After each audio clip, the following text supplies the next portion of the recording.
여러분 열심히 하셨죠? 복습 충분히 하셨나요? 자, 오늘도 가급적이면 제가 권유를 해드리는 게 화면을 켜주시고 뒤에 배경을 처리를 해주시면 되거든요. 네, 화면을 켜주시고 저와 함께 하시기를 자, 요청드립니다. 자, 지금부터 강의 진행해 볼 건데요. 오늘은 지난주 금요일 강의에 이어서 공통 부분 5번째 수업 진행해 볼 거고요. 마지막 수업이 되겠습니다.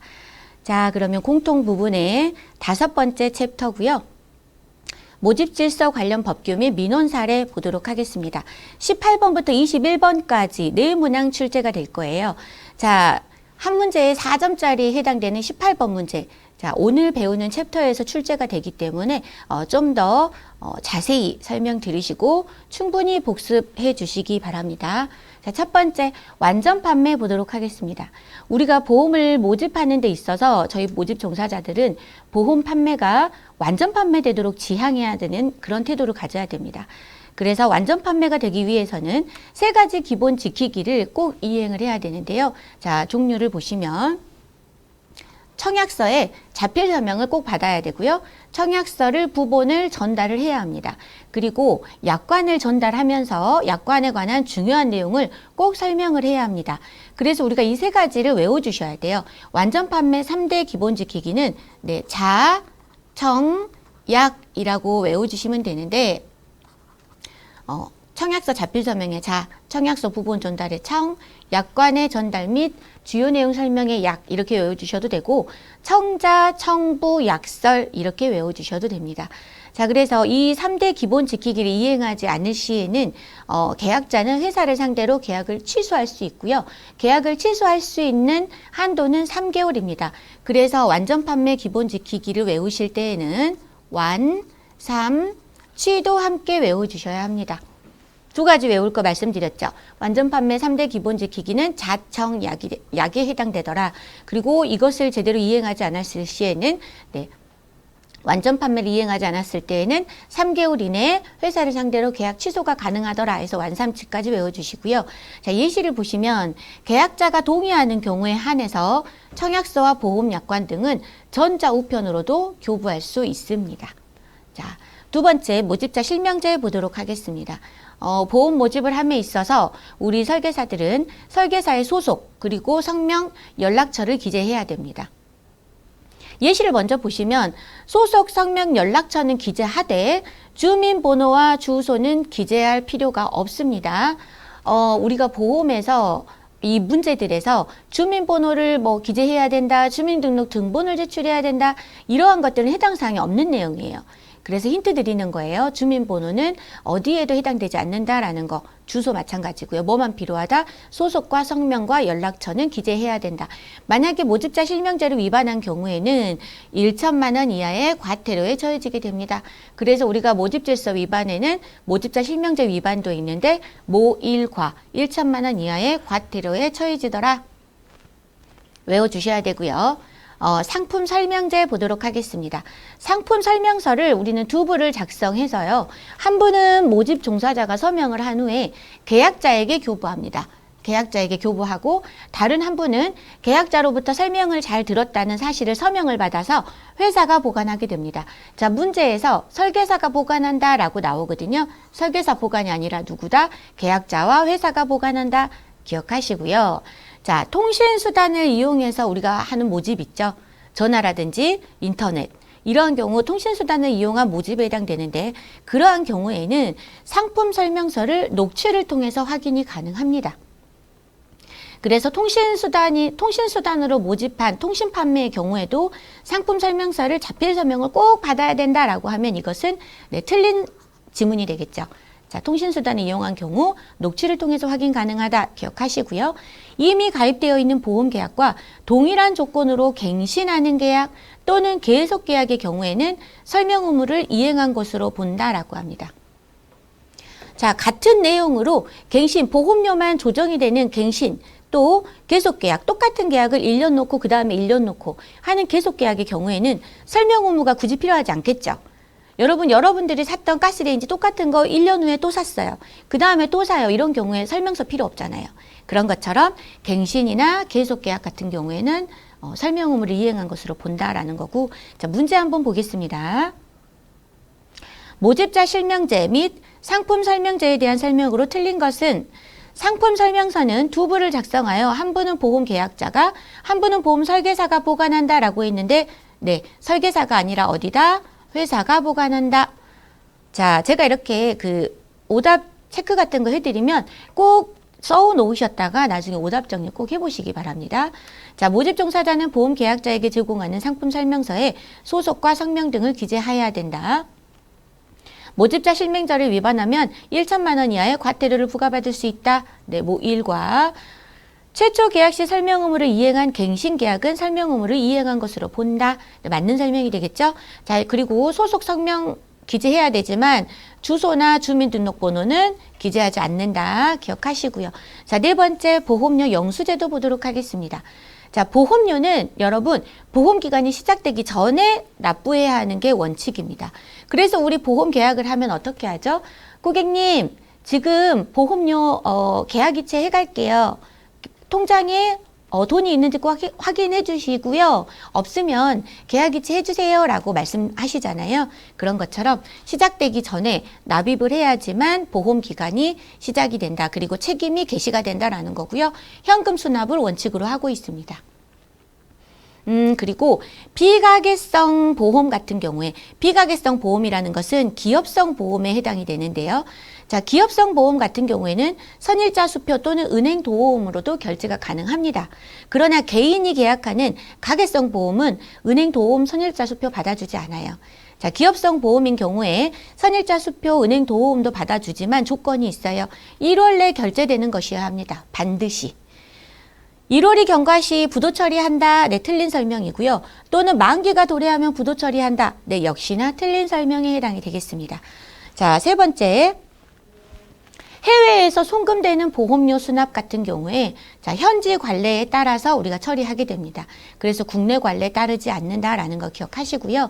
자, 예시를 보시면 선일자 수표는 언제 1월 안에 결제되는 것으로 해야 된다. 만약에 틀린 답이다 그러면 은행 도움은 만기가 도래하면 부도 처리한다라고 하면 네, 틀린 답에 해당이 되겠습니다. 자, 그리고 보험료 정산 특별 약정서라는 게 있는데요. 자, 보험료 정산 특별 약정서라는 것은 과거 6개월간에 있어서 월 평균 보험 계약 건수가 25건 이상이고 월 평균 보험료가 500만 원 이상인 보험 계약자에 하나에서 사용할 수 있게 해주고요. 보험료 특별 약정서가 있는 경우에 보험 기간이 시작된 이후에도 보험료 수납이 가능합니다. 일반적으로는 보험 기간이 시작되기 전에 보험료를 납부하는 게 원칙이지만 보험료 특별 약정서가 있는 경우에는 기간이 시작된 이후에도 보험료를 납부하는 게 가능하더라. 이것까지는 모르셔도 돼요. 자, 보험료 특별 약정서에서 기억할 것은 625, 500만 외우시면 됩니다. 그래서 문구 중에서 625, 500이 바르게 기재가 돼 있는 걸 찾으시면 된다라는 거고요. 자, 다음 페이지 넘어가서 자, 문제 보도록 하겠습니다. 보험료 영수제도와 관련하여 맞게 설명한 것은 그랬죠. 보험료는 계약기간 3개월 이내에 수납하는 것이 원칙이다라고 했는데 네, 뭐라고 그랬죠? 기간이 시작되기 전에 꼭 보험료는 영수를 해야 되고요. 해외에서 송금되는 보험료의 경우는 국내 관례에 따르는 게 아니라 네, 해외 관례에 따른다라고 했고요. 현지 관례라고 말씀드렸죠. 네. 보험료를 받은 은행 도움은 만기가 도래하면 부도 처리한다라고 했는데 네, 1월 내에 결제되는 것으로만 우리가 받겠다라는 거고 선일자 수표 같은 경우에도 취득일로부터 1월 내 결제되는 것이어야 한다. 네. 자, 문제 이런 식으로 출제된다라는 거, 자, 알고 계시고요. 다음 5번째, 이제 단계별 설명 의무에 대해서 보도록 하겠습니다. 단계별 설명 의무는, 체결 권유 단계와 계약 청약 단계, 우리가 또는 체결 단계라고 하고요. 보험금 청구 단계, 보험금 지급 단계로 나누어지고요. 자, 우리가 이걸 외울 때에는 유체구급으로 외우도록 하겠습니다. 지금 청약 단계라고 했는데 여기가 체결 단계와 동일하거든요. 자, 그래서 체결 권유 단계에서 설명해야 될 것들, 청약 단계에서 설명할 것들이 다른데요. 자, 계약 체결 권유 단계를 먼저 보시면 여러분 모든 것들은 계약 체결 권유 단계에서 설명하면 된다라고 외우시면 돼요. 예를 들어서 주계약 보험료 그리고 특약 보험료 이런 것들 권유 단계에서 설명해야 돼요. 왜? 가입을 권유하면서 주계약 보험료는 이만큼이고 특약으로 이거를 가입하면 특약 보험료가 이 정도가 발생하게 됩니다라고 안내를 해야지만 고객이 이 계약 체결에 대해서 고려를 해볼 수 있겠죠. 또 보험료 청약 철회에 관한 상황. 고객님, 어떠한 경우에 고객님 변심에 의해서 청약 철회 가능하고요. 언제까지 가능합니다. 철회의 조건은 이런 거예요. 라고 말씀드릴 수 있을 테고, 보장의 범위, 어디서부터 어디까지 보장을 하겠다. 고지 의무 위반, 계약 전에 이런 것들을 알리지 않으면 해지될 수 있습니다. 이런 것들. 그리고 해약 환급금에 관한 사항들. 그래서 뭐 말씀드리자면 어떤 그 계약자 보호 차원에 대한 내용이라든지 또는 그 뭔가 불이익을 받을 수 있는 이러한 것들에 대해서는 우리가 언제 얘기한다? 권유 단계에서 모든 걸 설명을 한다라는 거죠. 그리고 청약 단계에서는 체결 단계죠, 여러분. 유체, 권유 단계에 이은 체결 단계에서는 체결 대리권 존재 여부와 승낙 절차 및 승낙 거절 시 거절 사유만 설명을 하게 됩니다. 딱 두 가지에 해당되죠. 두 가지. 대리권에 대해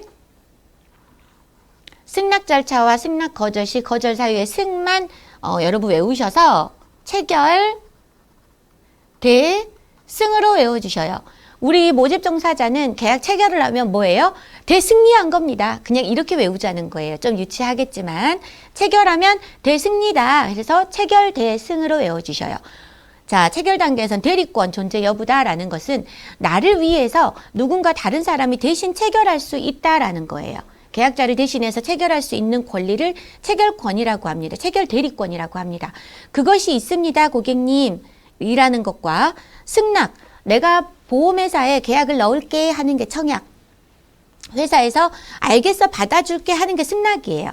그러면 승낙 절차 및 그러한 승낙이 거절될 때 왜 거절되는지 이런 것들을 체결 단계에서 설명을 해야 됩니다. 그래서 우리 체결 권유 단계에서는 대리권 존재 여부와 승낙 절차 및 승낙 거절 시 거절 사유를 제외한 나머지 것은 다 권유 단계에서 설명해야 되더라. 이렇게 외우시면 간단하다는 거죠. 외울 때는 체결 대승으로 외워주셔라. 자, 예시를 보시면 자, 여기도 중요하거든요. 문제에 종종 이제 지문으로 나오는데 일반 보험 계약자가 설명을 거부하는 경우 우리는 체결 단계는 설명하지 않아도 됩니다. 체결 단계는 설명하지 않아도 된다. 기억하시고요. 모집 종사자의 보험 계약 체결 대리권 존재 여부는 언제 설명해야 된다? 체결 대승이잖아요. 체결 단계. 그런데 계약 체결 권유 단계에서 설명해야 된다라고 했기 때문에 틀린다라는 거죠. 언제 설명한다? 대리권 존재 여부는 체결 단계에서 설명한다. 자, 문제를 보겠습니다. 보험계약 단계별 설명 의무. 네. 의무에 대한 설명 중 맞는 것은 그랬네요. 단계별 설명 의무는 계약 체결 권유 단계와 계약 체결 단계 그리고 보험금 청구 단계, 보험금 지급 단계로 구분되더라. 그래서 유체, 구급 순서대로 맞게 나열됐죠? 자, 맞는 설명이 되겠고요. 모집 종사자의 보험계약 체결 대리권 존재 여부는 체결 권유 단계에서 설명해야 된다라고 했는데 대승은 언제? 체결 단계. 그래서 권유 단계라고 해서 틀렸네요. 보험계약 체결 단계에서는 뭐만 할 수 있다? 체결 대리권 존재 여부 그리고 승낙 절차와 승낙 거절 시 거절 사유. 그런데 뭐라고 했죠? 주계약, 보험료, 청약 철회에 관한 사항들을 설명해야 된다라고 했기 때문에 틀렸죠. 이건 언제 설명한다? 체결 권유 단계에서 설명한다. 그래서 이것도 틀렸네요. 체결 단계가 아니다. 일반 보험 계약자가 설명을 거부하는 경우에는 음성 녹음으로 설명 내용을 확인해야 된다라고 했는데 뭐라고 말씀드렸죠? 체결 단계는 네, 생략이 가능하더라라는 거죠. 자, 여기까지 이해하시겠죠? 자, 넘어가도록 하겠습니다. 유체 구급 외워주시고요. 체결 대승 외워주시기 바랍니다. 자, 6번째 실손 의료보험 판매 시 준수사항 보도록 하겠습니다. 여러분 실손 의료보험 같은 경우에는 중복 보상이 절대 되지 않아요. 얘는 실제 발생한 치료비, 의료비에서 실제 발생한 만큼만 보상을 하거든요. 그래서 내가 보험을 실손을 두 개의 보험회사에 중복으로 가입했다 하더라도 보상은 어떻게 된다? 두 곳에서 나누어서 비례 보상. 예를 들면 만 원 제가 두 군데 실손을 넣어놨다라고 칩시다. 그런데 제가 의료비로 해서 10,000원이 발생이 됐어요. 그러면 여러분 입장에서는 A도 10,000원 넣어놓고 B사에도 10,000원 넣어놨으니까 20,000원을 받아야 될 것 같지만 실손 같은 경우에는 어떻게 준다? 여기에서 5,000원, 여기에서 5,000원 해서 10,000원만 주겠다는 거예요. 실손으로만 보상하는 거죠. 그렇기 때문에 얘는 중복가입이 필요하다? 불필요하다라는 거죠. 그래서 실손 의료보험 판매 시 중요한 것은 중복가입이 되어 있는지 꼭 확인을 하고 중복가입이 되어 있을 때 고객에게 안내해야 된다라는 거죠. 그리고 안내하면서 뭘 알려줘야 된다? 고객님, 비례 보상됩니다. 중복가입 하더라도 중복으로 건건이 보상되지 않아요. 두 곳 회사에서 나누어서 고객님이 실제로 발생한 의료비만 줄 거예요. 그런데도 중복가입 하시겠어요? 라고 우리가 물어야 한다는 거죠. 이해하시겠죠? 그래서 실손 의료보험 판매 시 준수 사항을 잘 보시면, 자, 먼저 우리가 가입 설계서를 작성을 해서 고객에게 뭐를 해야 되냐? 조회 동의서를 진구를 합니다. 그래야지만 우리가 조회를 할 수 있겠죠. 조회를 해봐서 뭘 조회해야 돼요? 중복가입에 대해서 우리가 알아봐야겠죠. 그런 다음에 뭘 해야 돼요? 비례보상에 대해서 설명합니다. 그러고 나서 모든 게 다 만약에 중복가입이면 비례보상 설명하면 고객이 아유 그러면 이전에 거 해지하고 이걸로 하면 되겠네 라고 하면 우리가 뭘 하면 되겠어요? 청약서를 작성하면 됩니다.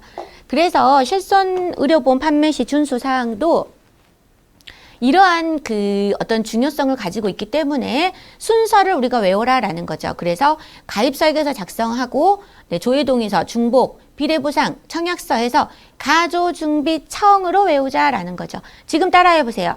가조중비청, 가조중비청 외우셨죠? 자, 넘어가겠습니다.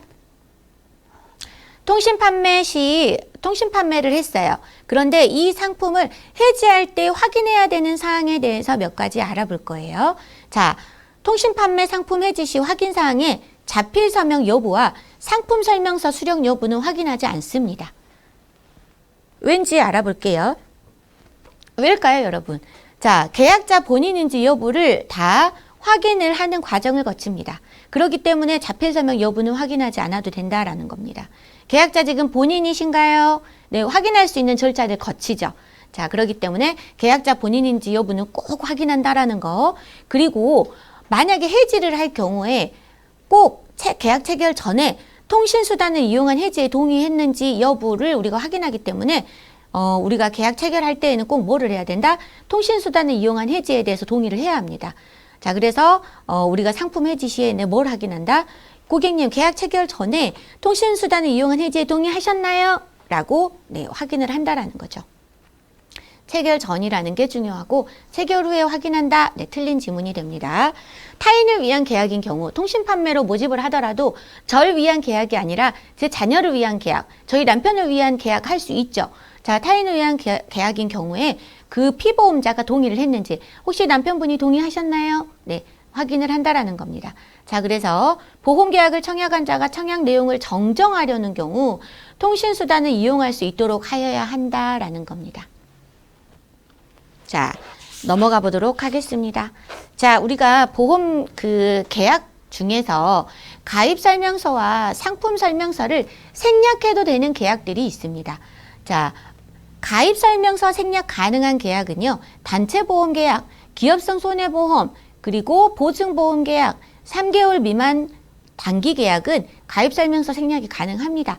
그리고 5번에 나와 있는 갱신 계약, 계속 계약 같은 경우에는 가입 설명서도 생략이 가능하고 여기 보시면 상품 설명서에도 생략이 가능합니다.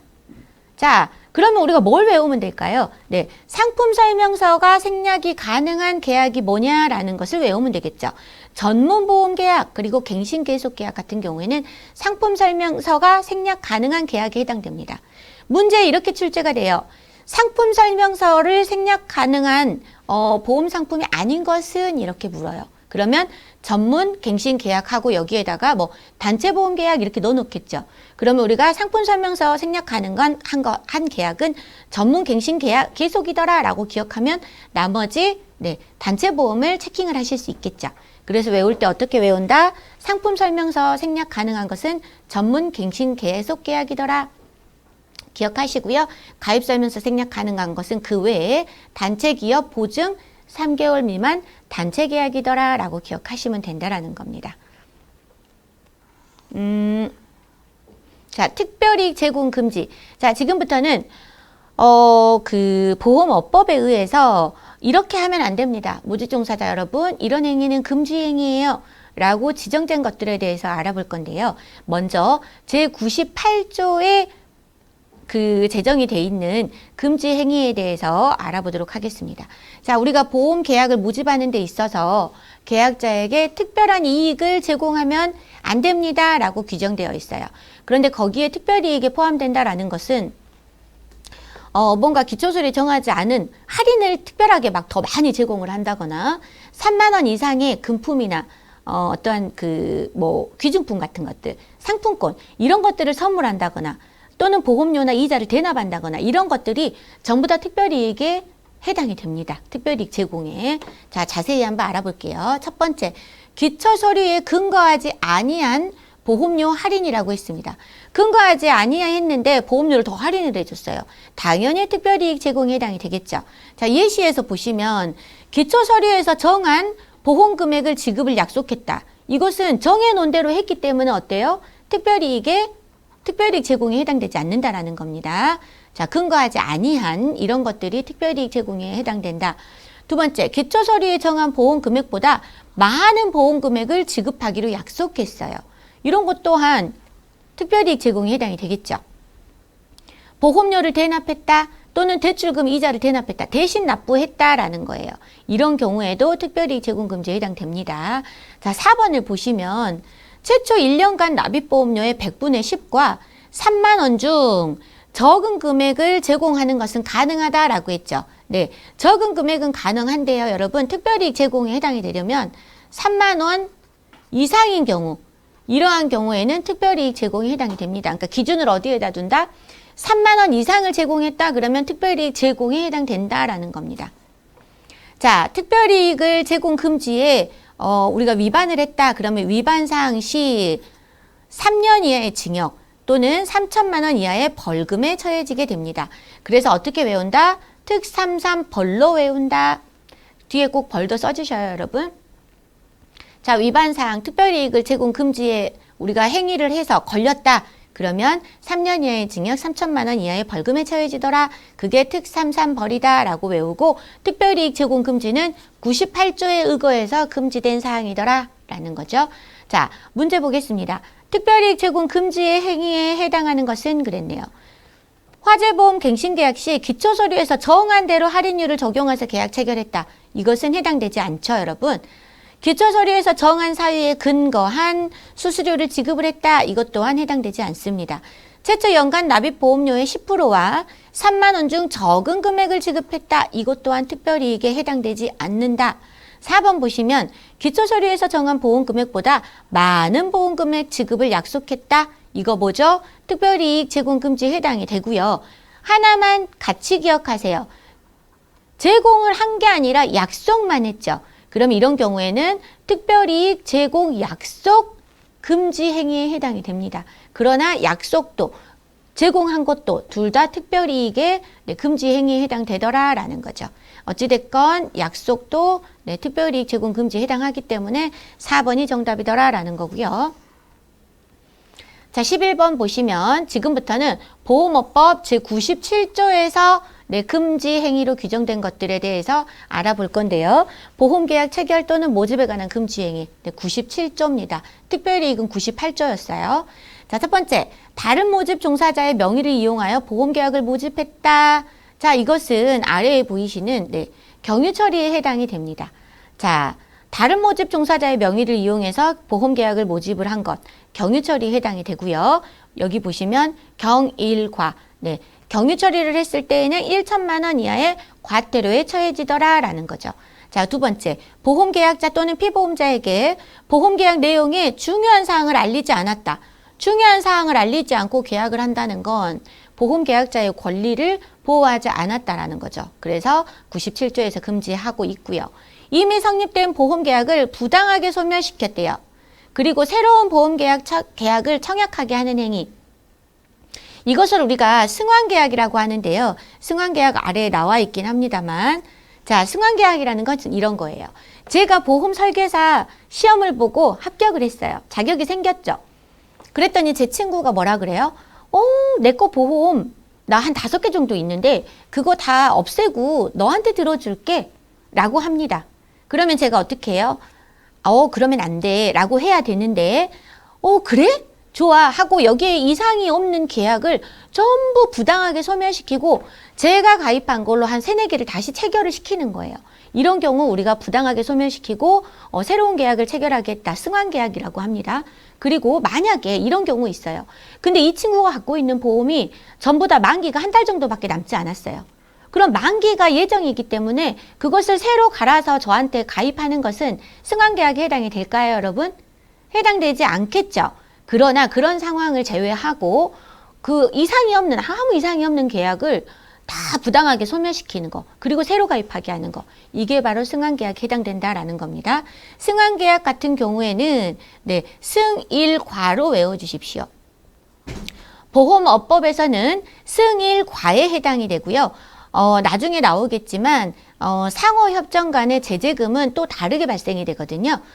그래서 일단은 여기에서는 97조 보험업법에 의한 거니까 승일과로 외워주시고요. 자, 마지막으로 무자격자 모집행위라는 게 있습니다. 이거는 뭐냐면 이런 관계를 생각해 볼게요. 이모와 조카가 있어요. 조카는 이번에 모집 설계사가 됐어요. 그런데 숙기가 별로 없어요. 그런데 이모가 화장품 판매원이야. 그러면 이 이모는 영업에 있어서는 거의 뭐 신이겠죠. 그래서 이모가 자기 그 고객들에게 보험 모집을 뭔가 안내를 합니다. 그래서 우리 조카가 이번에 설계사가 됐는데 이렇게 좋은 상품이 있대 라고 해서 보험 모집을 10건을 했어요. 그래서 조카한테 넘겨줍니다. 그럼 조카가 어떻게 해요? 이모 고마워요. 제가 일단 체결할게요 라고 해서 일단 체결하고 이모에게 이모 고마워요 하고 수당 일부를 제공을 해요. 이게 바로 무자격자 모집 위탁에 해당이 되는 거예요. 이해하시겠죠? 화장품 판매원 이모는 설계사 자격이 없잖아요. 그런데 그분이 모아온 모집을 우리가 계약을 내가 대신하고 수당을 제공한 거, 이게 바로 무자격 모집 행위다. 무자격자 모집 위탁이다 라고 하는 거고요. 무일일벌의 무일일벌 행위가 이렇게 뭐라 그러죠? 벌금에 처해지는데 우리가 외워보시면 무자격자 모집 행위를 했을 때에는 1년 이하의 징역 그리고 1천만 원 이하의 벌금에 처해진다라는 겁니다. 자, 무자격자 모집 행위까지 봤고요. 자, 예시 보시면 만기 상품을 타 보험회사에 가입 권유하는 행위는 금지 행위 아니다라고 아까 제가 설명드렸습니다. 자, 넘어가 보도록 할게요. 자, 문제가 나와 있네요. 자, 보험업법 제97조라고 했습니다. 97조에서 규정하고 있는 보험계약의 체결 또는 모집에 관한 금지행위에 해당하는 것은 그랬네요. 보험계약자에게 2만 원 상당의 상품권 금품을 지급했다라고 했는데 2만 원 이상은 해당되지 않는다. 얼마여야 된다? 기준이 3만 원 이상이더라 라는 거고요. 그러니까 얘는 금지행위에 해당되지 않죠. 그리고 여기에다가 얘는 특별이익 제공 금지잖아요. 특별이익 제공 금지는 몇 조다? 98조다. 기억하셔야겠죠? 자, 이래저래 얘는 해당되지 않네요. 보험 약관을 전달하지 않았다. 이거는 뭐였죠? 자청약 위반. 계약 취소 사항이었죠? 그래서 얘는 해당되지 않더라라는 거고요. 보험 계약자를 위한 보험료의 대납행위. 대납 뭐죠? 특별이익이더라. 특별이익 제공인데 얘 같은 경우에는 몇 조였었죠, 여러분? 98조였죠. 그래서 금지행위이긴 하지만 97조에서 규정한 금지행위가 아니더라라는 거죠. 그래서 정답은 몇 번이다? 2번이 되겠습니다. 다른 모집 종사자의 명의를 이용하여 보험계약을 모집했다. 이거 뭐죠? 경유처리죠.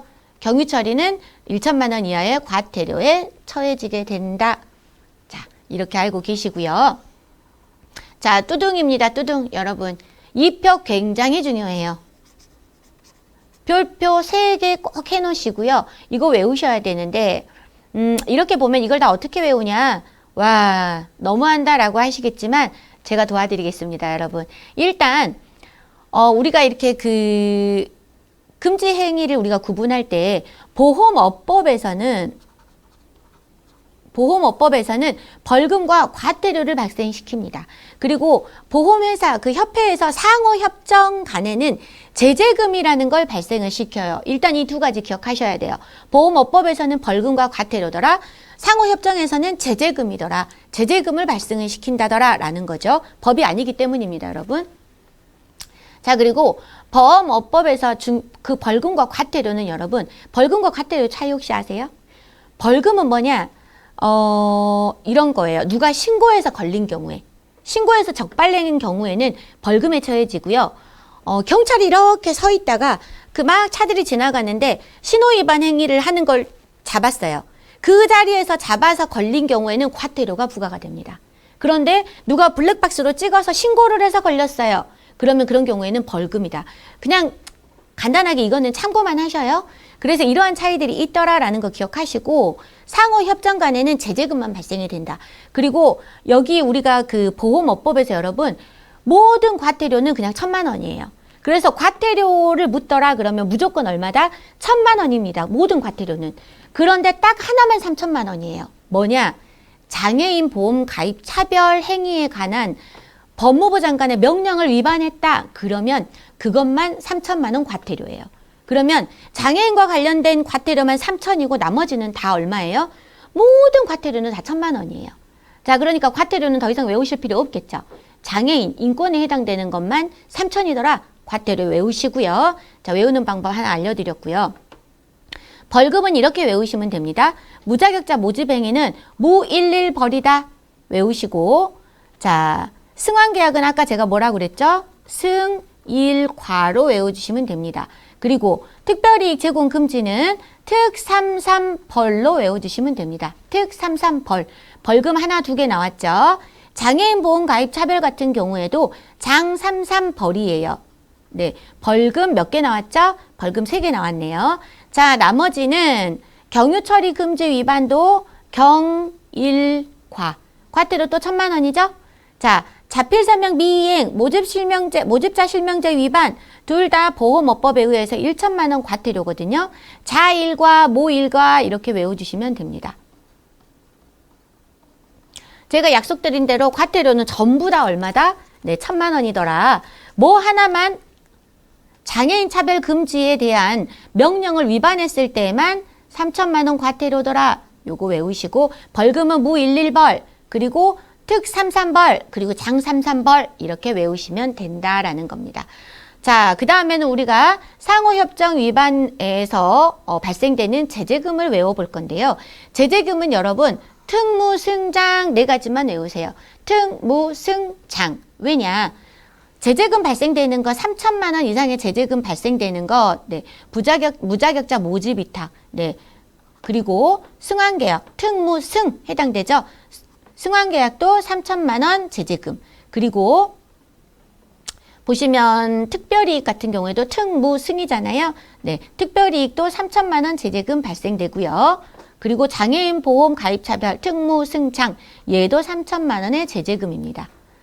자, 그러면 뭐 특무승장을 외우면 상호협정 간 제재금 3,000만 원이더라 라고 기억하시면 되겠고 2가지만 좀 더 참고로 더 외워주시면 되는데 승환계약 같은 경우에는 건당 100만 원, 최고 3,000만 원이더라 이렇게 외워주시고요. 특별이익 같은 경우에는 제공은 3,000이고 좀 전에 제가 약속은 또 다르다라고 했잖아요. 약속은 1,000만 원이더라 이렇게 외워주시면 된다라는 거죠.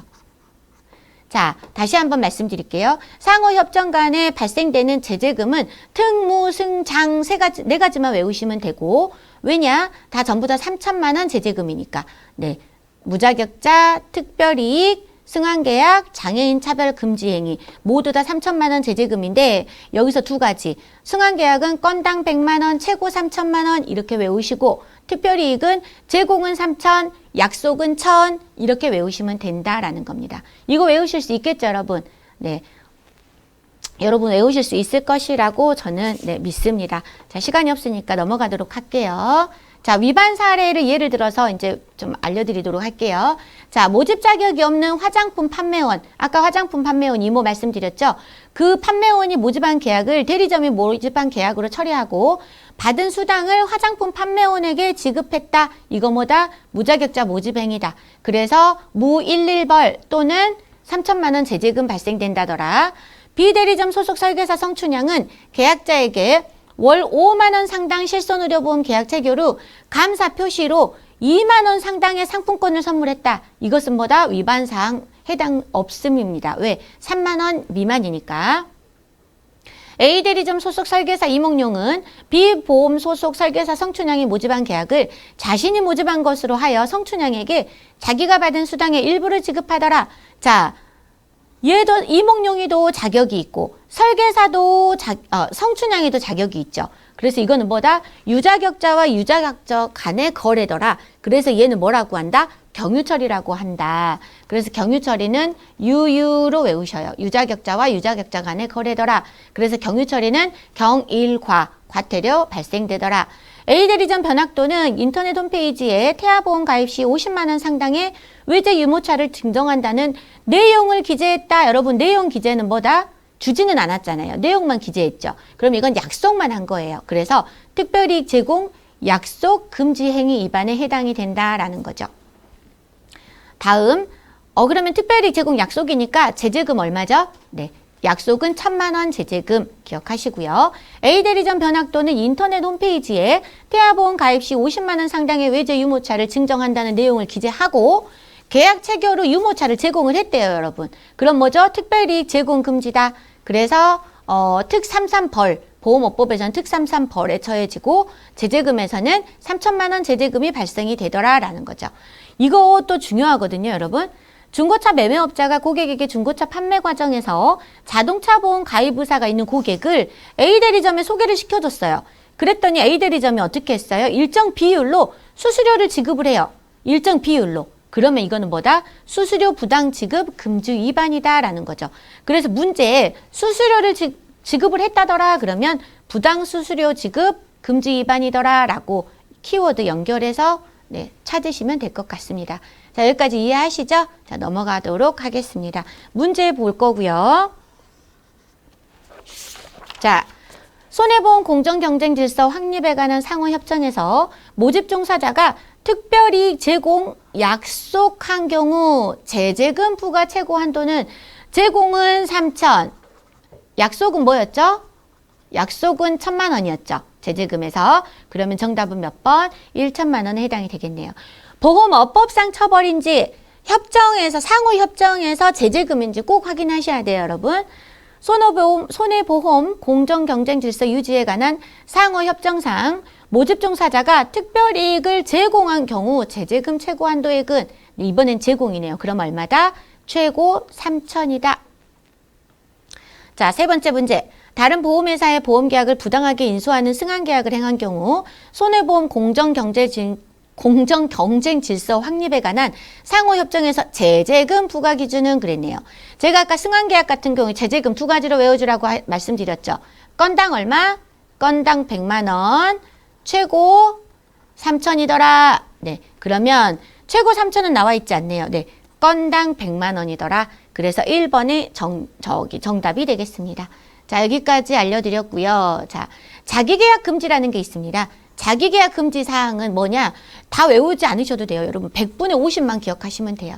그런데 우리가 이제 알려드려야 되니까 설명을 드리면 자기를 고용한 자 또는 저를 만약에 제가 대리점 소속이에요. 그런데 저를 고용한 그 위에 고용주 또는 저를 위한 보험일 때 저를 계약자 피보험자로 하거나 저를 고용한 그 사람을 계약자나 피보험자로 했을 때 그러한 보험을 계약을 모집을 해가지고 그 모집한 보험료가 제가 모집한 총 보험료 100분의 50 이상인 경우 자기계약이라고 합니다.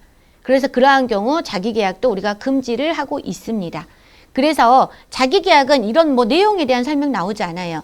자기계약인 경우 100분의 50이면 자기계약으로 본다더라. 그러면 금지한다더라. 이렇게 알고 계시고요. 자, 여기까지 금지사항에 대해서 알아봤고 이번에는 이제 보험 대리점으로 우리가 영업을 하거나 그러던 도중에 신고해야 하는 상황. 신고사항에 알아보도록 하겠습니다. 첫 번째, 대리점의 주소. 대리점 주소예요. 그리고 연락처가 변경된 경우 당연히 신고해야겠죠. 보험대리점의 대표이사가 변경됐어요. 이런 경우 신고해야 합니다. 보험대리점 지점이 신설됐거나 폐쇄됐어요. 당연히 신고해야겠죠. 그런데 보시면 소속 보험 설계사의 연락처가 변경된 경우 신고사항에 해당되지 않겠죠. 또 하나, 대표이사의 연락처가 변경됐다. 이런 것도 여러분 해당되지 않습니다. 신고사항에. 대리점의 주소나 연락처가 변경된 경우 신고사항에 해당된다. 기억하시고요. 자, 그 금융감독원에서는 여러분 100인 미만의 보험 대리점에 대해서 그 검사의 효율성을 높이기 위해서 손해보험협회로 우리가 그 보험 대리점 검사 업무를 위탁을 하고 있습니다. 그래서 여기 자세히 보시면 손해보험협회는 소속 설계사 100인 미만이에요. 100인 미만의 보험 대리점에 대해서 위탁 검사를 실시하는데 위탁을 누가 했다? 금융감독원에서 했다라는 거죠. 자, 그리고 금융감독원에서 만약에 공문을 통해서 요청을 했다. 이런 경우에만 100인 이상의 대리점도 검사 실시가 가능하더라. 이거는 이 정도만 알아놓으시면 돼요. 보험 대리점을 검사를 하는데 그 검사는 원래 금융감독원이 하는 건데 손해보험협회에 위탁을 했다더라. 그래서 손해보험협회는 100인 미만의 대리점을 상대로 검사하는 게 가능한데 공문을 통해서 금융감독원에서 요청을 하면 100인 이상의 대리점도 검사가 가능하더라라는 거죠. 자, 문제를 보시면 보험대리점 검사 업무에 관한 설명으로 올바른 것은 소속 설계사 100인 이상의 보험대리점에 대해서는 보험협회가 검사 실시가 가능하다라고 해야겠네요. 그런데 올바른 것이 아닌 게 돼야 되니까 일단 가능이라고 쓰고 여러분 여기가 지금 뒤가 잘렸어요. 그런데 우리가 100인 이상은 어떤 때에만 가능하더라? 금융감독원에서 공문을 통해 요청했을 시만 가능하더라. 그래서 이런 경우 해당되지 않는다. 보험협회의 보험대리점 검사 업무 수행 근거는 손해보험 공정경제질서 유지에 관한 상호협정이다라고 했는데 그것이 아니라 뭐다? 보험업법 시행령에 근거를 두고 있더라라는 거고요. 보험협회는 소속 설계사 100인 미만의 보험대리점에 대한 위탁검사 업무를 수행한다. 네, 3번이 맞는 지문이 되겠고 보험대리점협회는 50인 미만 대리점에 대한 검사 업무를 수행한다라고 했는데 50인 미만이 아니라 기준이 100인 미만이더라라는 거죠. 자, 이렇게 해서 여러분 저와 함께 마지막 페이지 이제 남았네요. 저와 함께 지금 열심히 공통 영역 달려가고 있다라는 거고요. 자, 보험계약 정보의 보호 보도록 하겠습니다. 자, 우리가 보험 모집함에 있어서 우리 계약자의 여러 가지 개인정보들을 우리가 받게 되잖아요. 이러한 계약 정보들을 보호하는 것에 대한 내용들이 나와 있습니다. 개인의 보험계약 정보는 개인에 관한 신용정보로서 신용정보의 이용 및 보호에 관한 법률에 준해서 보호받고 있습니다. 자, 이러한 개인정보들이 만약에 오남용되거나 정보가 유출이 되면 여러 가지 2차 피해들이 발생되는데요. 자, 그러한 유형으로는 인터넷 회원 가입이 된다든지 저도 모르게 명의를 도용한다든지 불법 스팸 그리고 보이스 피싱 그리고 개인정보가 불법적으로 유출되는 여러 가지 2차 피해들이 발생이 된다라는 거고요. 보험범죄에 이용되는 것은 가장 확률이 낮다 그래요. 자, 그래서 해당되지 않는 거고요. 계약 정보를 우리가 제공하는 기관에는 보험협회 그리고 보험개발원, 보험계약 관련 업무를 위탁한 자에게 우리가 계약 정보를 제공하는데 금융결제원은 해당되지 않더라. 그래서 계약 정보 제공하는 기관이 아닌 것은 그러면 금융결제원을 체킹을 하셔야겠죠. 자, 고객으로부터 취득한 개인 신용 정보를 타인에게 제공 시 고객의 동의 방법으로는 여러분 서면 가능합니다.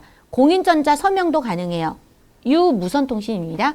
유무선통신에 의한 방법 또한 가능한데 뭐만 안 됩니다. 구두로 동의받는 것은 절대 해당되지 않더라라는 거예요. 구두로는 동의받으면 안 된다라는 거고요. 제3자에게 제공된 개인정보에 대하여 개인 신용정보의 제공 동의를 뭘 할 수 있다? 처리할 수 있다. 가로놓기로 문제가 나와요. 그래서 제공된 개인정보 처리할 수 있다. 제철 이렇게 외우시면 되고요. 개인정보의 파기 방법으로는 아무것도 남지 않아야 돼요.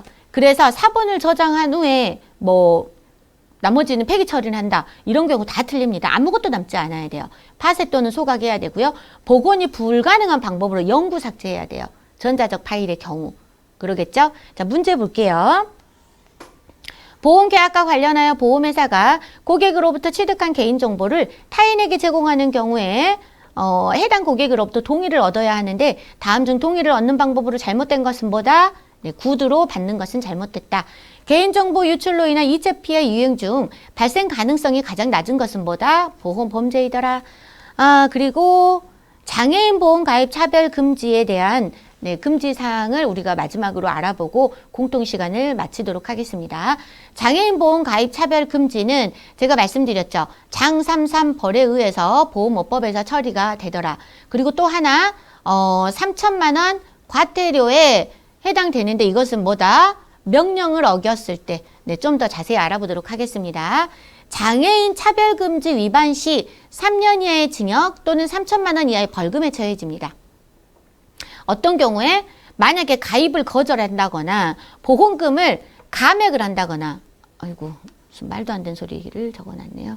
보험금을 감액한다거나 또는 담보를 축소한다거나 이런 경우에 우리가 장애인 차별금지 행위라고 하는데요. 자, 그런 행위를 위반하다가 적발됐어요. 누구로부터? 장애인과 장기 기증자 또는 그들의 대리인으로부터 신고에 의해서 적발이 됐어요. 그러면 장33 벌에 처해지게 됩니다. 자, 장애인 보험 가입 차별 금지에 관해서 국가인권위원회는 시정 권고를 할 수 있고요. 그래서 법적으로는 어떠한 그 효력을 발생시키지 않아요. 그러나 시정 권고를 자꾸 국가인권위원회에서 야, 너네 장애인 가입 차별 금지하지 마 라고 공고를 하는데 자꾸만 어기는 거예요. 그러면 어떻게 해요? 법무부 장관이 법으로서 명령을 때릴 수 있어요. 하지 말라 그랬지. 하지 말라고 했는데 자꾸 했네? 그러면 어떻게 된다? 네, 3천만 원의 과태료에 처해지게 된다라는 거죠. 그래서 우리 장애인 보험 가입 차별금지를 외울 때는 어떻게 외운다? 장기기증자, 장애인, 그들의 대리인의 신고로 의해서 적발됐다. 그러면 장33 벌이에요. 법에 의해서 그렇게 처벌된다. 그러나 법무부 장관의 명령을 어겼어. 그러면 3천만 원 과태료에 해당이 된다라는 겁니다. 이렇게 두 가지로 외우셔요. 자, 그리고 신고센터를 운영하고 있는데 어디에서? 손해보험협회에서 장애인 및 장기기증자 보험차별 신고센터를 운영하고 있습니다. 그러니까 신고할 때는 손해보험협회 내에 설치되어 있는 신고센터에다가 해야 되겠죠. 자, 청약 거절 등 차별 시 신고 가능자는 장애인, 장기기증자, 이들의 대리인이다. 그래서 보험회사 직원과 설계사는 포함되지 않더라라는 거죠. 장애인 보험 가입 차별 시 시정 공고는 누가 한다? 법무부 장관이 아니라 국가인권위원회에서 한다. 장애인 보험 가입 차별 시 신고센터는 금융감독원이 아니라 어디다? 손해보험협회이더라. 자, 문제 보도록 하겠습니다. 장애인 차별행위로 인한 시정공고 불이행 시 시정 명령을 하는 기관은 어디라 그랬죠? 명령은 법무부 장관이 할 수 있더라. 시정공고는 누가 하더라? 국가인권위원회에서 하더라라는 거죠. 여러분 너무 고생하셨어요. 이렇게 해서 모집질서 관련 법규에 대한 내용을 모두 마쳤고요. 우리가 손해보험에도 3점을 주고 재산보험에도 3점을 주는 공통 영역에 대한 내용 모두 마무리했습니다. 이 다음 시간에는 여러분 공통 영역과 관련된 문제들이 나와 있는 문제은행을 우리가 보도록 할 거예요. 자, 문제은행이라는 것은 여러분 문제은행 혹시 다 준비되셨나요? 영웅님 준비되셨어요? 네네. 그리고 지금 현재 이거 키고 있으신 분 지민님? 지민님 준비되셨나요? 네네. 그리고 영숙님도 들어와 계신 걸로 아는데 나머지 들어와 계신 분들도 문제은행 다 준비되셨죠, 여러분? 자, 문제은행이라는 것은 제가 지금 파일 열어서 잠깐 보여드릴게요. 아유, 죄송합니다, 여러분. 자, 쉬는 시간 갖기 전에 잠깐 안내해드리고 쉬는 시간 갖도록 할게요. 사실은 공통 영역은 문제 양도 많아가지고 제가 굉장히 빠르게 진행할 수밖에 없어요. 그래서 틀린 것은 찾으라고 하면 틀린 것만 보고 바로바로 넘어갈 거예요. 그럼 맞는 것은 어떻게 해야 되죠? 여러분이 꼭 읽어보셔야 되죠. 그래서 왜 이 친구는 맞는 건 안 읽어주지? 왜 틀린 것만 보고 넘어가지? 하지 마시고 꼭 틀린 것만 제가 체크해 드린 것들은 맞는 것은 꼭 읽어보시라는 거예요. 자, 문제은행 이렇게 생긴 문제집이에요. 지금 빨리 준비해 보셔요. 쉬는 시간이 대략 한 2, 3분 남으셨기 때문에 조금만 더 해보고 제가 쉬는 시간 드리도록 할게요. 자, 펴셨나요? 자, 1페이지에 모집질서 관련 법규 및 민원 사례부터 간단하게 보도록 하겠습니다. 자, 보험계약 체결 시 각 단계별로 제공해야 되는 보험 안내 자료에 대한 내용이 틀린 것은 그랬는데 바로 4번을 보시면 보험료 납입 단계는 해당되는 내용이 없습니다. 그래서 납입 단계가 틀렸다라는 거고 체결 권유 단계에서는 가입 설계서, 또 체결 권유 단계에선 설명서, 청약 단계에는 보험계약 청약서 부본과 그리고 보험약관. 그래서 청약 단계, 청과 약 들어갔죠, 여러분. 이거 외우는 방법. 청약서 부본과 약관은 청약 단계에서 주더라. 청약 단계는 청약서 부본과 보험약관을 전달해야 되더라. 이렇게 기억하시면 되겠죠. 자, 넘어가도록 할게요. 두 번째, 완전 판매와 관련된 설명 중 맞는 것은 그랬는데 완전 판매는 뭐죠, 여러분? 완삼치 3개월 이내 취소될 수 있고 3대 기본 지키기가 있다. 자청약 또는 청자 청부 약설이 있더라라는 거죠. 1번 보시면 3대 기본 지키기는 청약서 자필 서명, 청약서 부본 전달, 그리고 약관의 전달 및 중요한 내용 설명이다. 맞는 설명이죠. 두 번째, 모집자 실명제를 위반할 경우 1천만 원 이하의 벌금이 부과된다라고 했는데 모일과잖아요. 그래서 과태료이더라.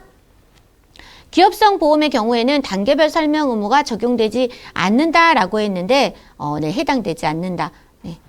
설명 의무 적용되더라라는 거고요. 단계별 설명 의무에서 계약 체결 권유 단계에서는 보험계약 승낙 거절 시 거절 사유를 설명해야 된다라고 했는데 체결 대승, 승낙 절차는 언제 설명한다? 체결 권유 단계가 아니라 체결 단계에서 설명해야 되더라라는 거죠. 자, 다음 페이지 넘어가 보도록 하겠습니다. 다음 두 번째 페이지로 넘겨보세요.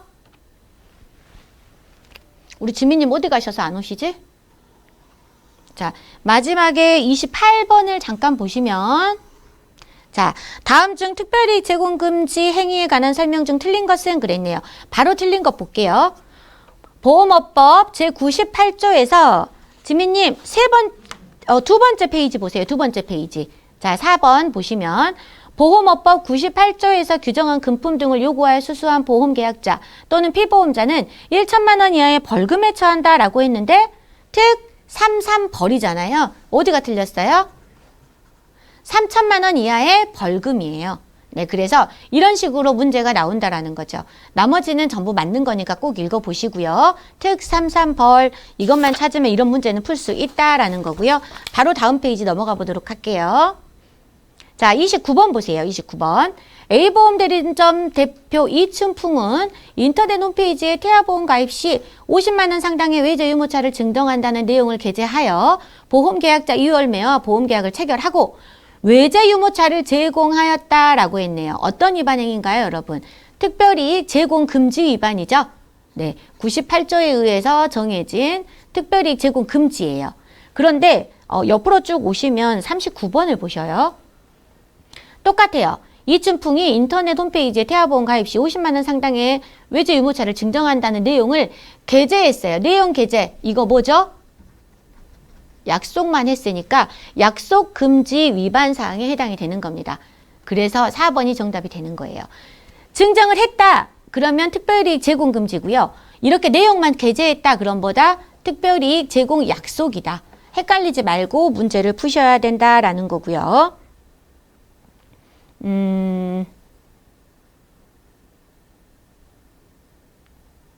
몇 번을 또 볼까요, 여러분? 뒷장으로 넘어가 보도록 하겠습니다. 다음 장 넘어가시고요. 다음 장 보시면 49번 한번 보셔요. 49번 보시면 장애인 보험 가입 차별금지와 관하여 틀린 설명은 그랬네요. 보시면 4번. 장애인 차별 행위로 인한 시정공고 불이행 시 법무부 장관은 시정명령을 할 수 있으며 정당한 사유 없이 위반 시 3천만 원 이하의 벌금을 부과할 수 있다라고 했는데 명령 위반, 법무부 장관의 명령 위반이면 얼마라 그랬죠? 3천만 원 이하의 벌금이 아니라 뭐다? 과태료더라. 이런 식으로 문제 푸셔야 돼요. 그러면 같은 유형의 문제 54번에 나와 있는데 손해보험협회에서 운영하는 장애인 및 장기기증자에 대한 보험가입 차별금지센터에 신고할 수 있는 신고 내용에 해당하는 것은 뭐다? 보험가입 청약 거절 또는 보험금을 낮춘다든지 이런 것들이 해당이 된다라는 거겠죠.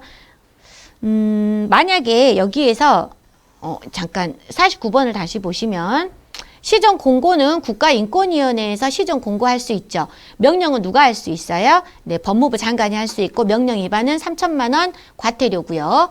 15세 미만자, 심신상실자, 심신박약자에 해당하는 장애인의 사망을 보험사고로 하는 보험계약은 가입이 제한될 수 있다. 이거는 맞는 설명이 되겠고 1번을 보시면 정당한 사유 없이 장애인의 보험계약 청약을 거절하면 장애인 차별금지법에 따라 3년 이하의 징역 또는 3천만 원 이하의 벌금에 처한다. 장33 벌에 처한다. 이거는 맞는 설명이죠.